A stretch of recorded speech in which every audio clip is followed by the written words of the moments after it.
for work, for Costco, or an occasional trip to the gas station because Arlie and I were driving on empty, once again.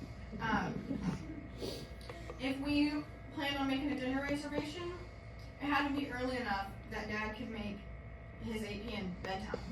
And this is the same guy that used to party every night. But when I keep thinking about it, I guess home is where his heart was, and home was wherever Arlie and my mom and I were.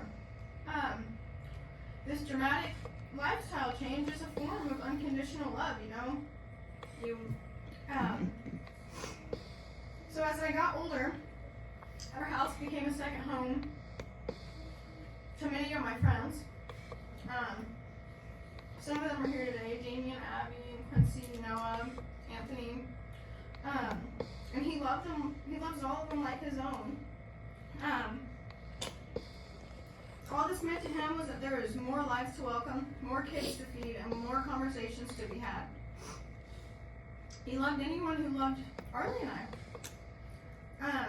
This was the kind of love that had Starbucks for a big group of girls on the morning before prom.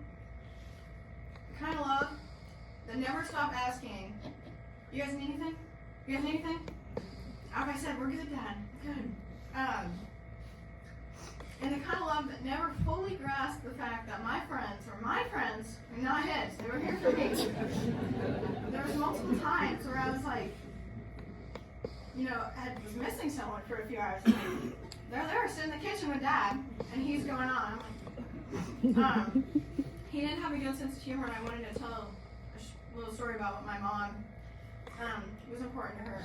Or I didn't know this. She just told me this the other day, but she said that when she was in labor with me, she was like obviously panicked, freaking out, and my dad, he didn't take things very seriously. Like he made a joke, you know, he just made jokes of everything. So I guess he went to the bathroom and came out. My mom's in pain, sweating, she's crying, and he says, "How do I look?" You know, he wants to know how he looks.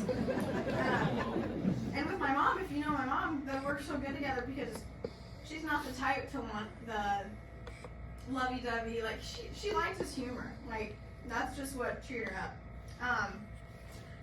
So if you do know Kelly well enough, you know he never missed an opportunity to show off his dance moves. He provided himself with these opportunities by making sure his speaker, his valuable speaker, was charged at all times. So any moment he could blast from his favorite music, and he had 2 speakers. One was big and one was a little bit smaller, but the exact same, and he took them like everywhere. I don't know why. Memories like this were just moments of pure happiness. I mean, we would dance in the kitchen. We listened to Jason Mraz, the song that played during the presentation, and the whole time we listened, I can hear him singing it to me. Like, we sang it together all the time.